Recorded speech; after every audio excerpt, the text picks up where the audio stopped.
देखो, अगर आप 100 के आसपास अभी मतलब अभी 80-90 पे अच्छा लिख पाते थे और आपके 100 पे 10-15-20 वर्ड छूट जाते हैं, तो आप उसको जाकर टाइप करेंगे, क्योंकि आपके पास अभी प्रॉपर समय है अपने आप को रिस्क फेज में रखने के लिए, अपने आप को अंडरस्टैंड करने के लिए आप कितनी स्पीड तक जा सकते हो।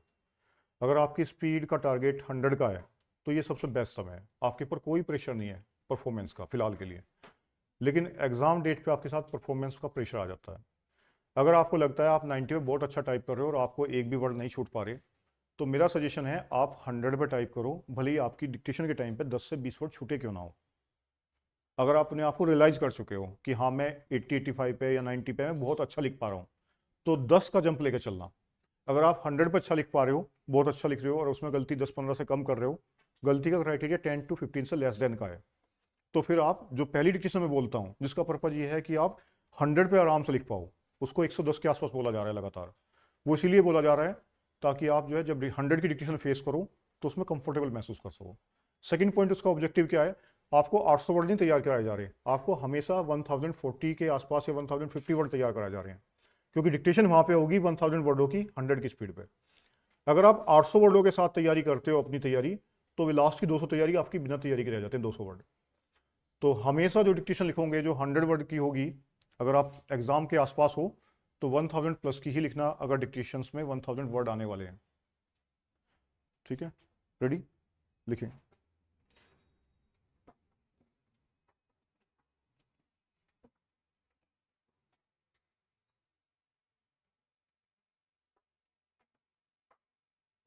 Start it. When we analyzed why the coir industry in the country was not further developing, we found that unless we produced better goods for export, there could be no further improvement. This is an industry in which 92% of the products are exported, and the domestic consumption by nature of things is of a limited quantity.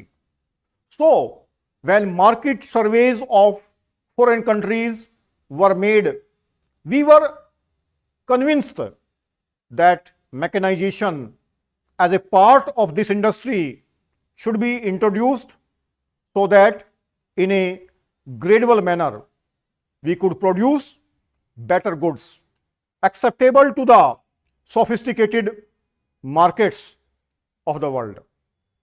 We had a tripartite meeting of all the interests in Kerala, particularly the government of Kerala, the representatives of labor and industry engaged in COER and the central government, and it was felt that gradual mechanization, particularly of the weaving sector and the finishing sector, would gradually assist the further development and progress of this industry.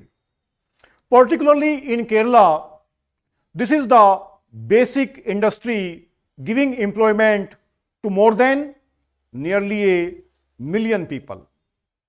We therefore decided that the COER board that the government of India has set up should endeavor to assist the people to establish such factories and also establish factories itself if entrepreneurs were not easily forthcoming. Therefore, madam, the act as it is today is being amended to provide for delegating powers to the COER board to enable them to set up a mechanized factory in the public sector to demonstrate the utility of new types of fabrics to the rest of the industry. A question would naturally be asked in the House why our entrepreneurs are not being allowed to do so. The act does not prevent it. On the contrary, the COER board is being empowered to promote even the establishment of mechanized finishing and weaving factories in the private sector.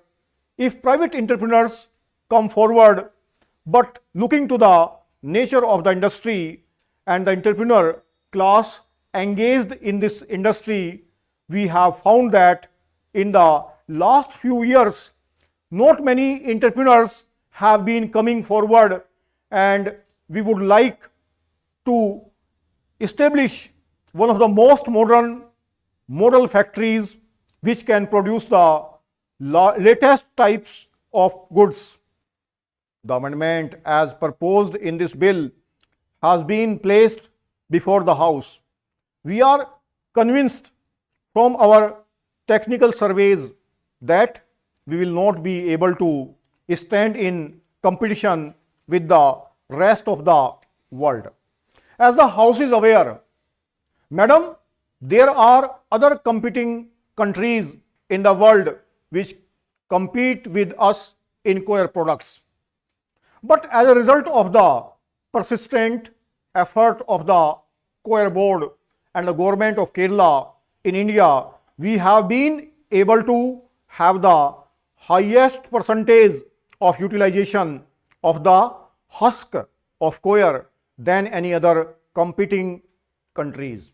We, Madam, utilize more than 35% of the coir husk, whereas Indonesia and Malaysia utilize less than 12% and Sri Lanka less than 8%. It is our endeavor that furthermore utilization of a higher percentage of coir husk should also be attempted.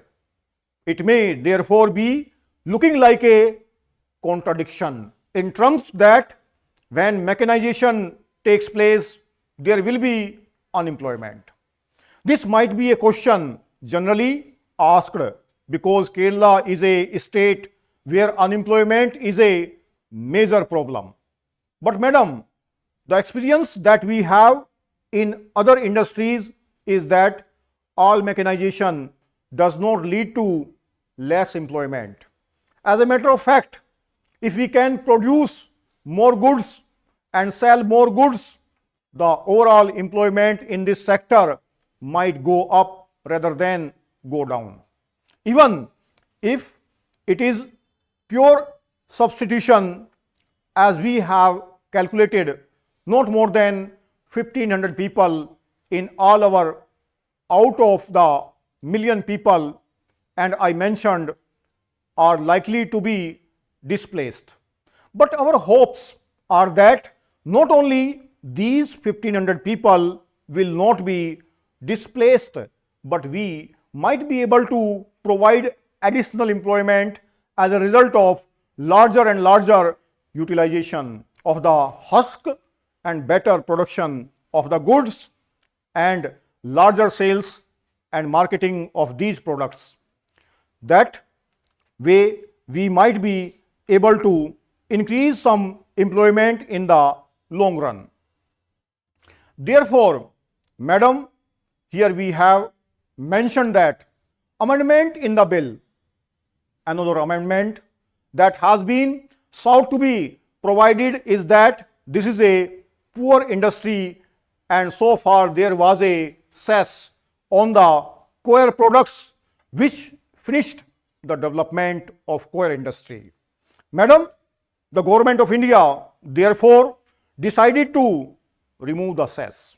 Forthwith, and only a month back, this cess has been abolished and no coir products either for export or for internal marketing will have to pay that cess of about rupees 1 or so any more, which was a burden to this industry. Therefore, the amending bill also provides for a direct grant from the Consolidated Fund of India for all the activities of development that the coir board requires for developing this industry. In various parts of India and particularly in the state of Kerala, Sir, this amending bill is quite a healthy one, and on behalf of workers, I think we would be justified in welcoming the various provisions of the bill. It was but natural and justifiable that the Indian Airlines and the Air India Corporation should be brought within the jurisdiction of the central sphere. But at the same time, I take this opportunity to bring one particular fact to the notice of the Labour Ministry, that the provisions of the Industrial Disputes Act are not being properly extended to the concerns that have already been brought under the jurisdiction of the centre. I am referring to the railways.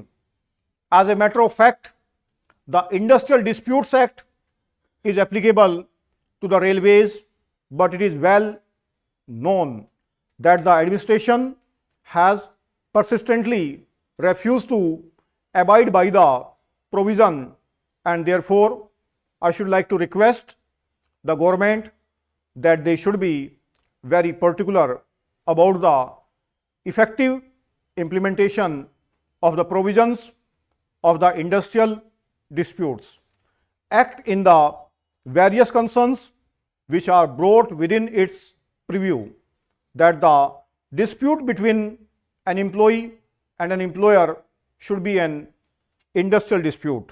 No doubt, we stand for the growth of a strong trade union movement.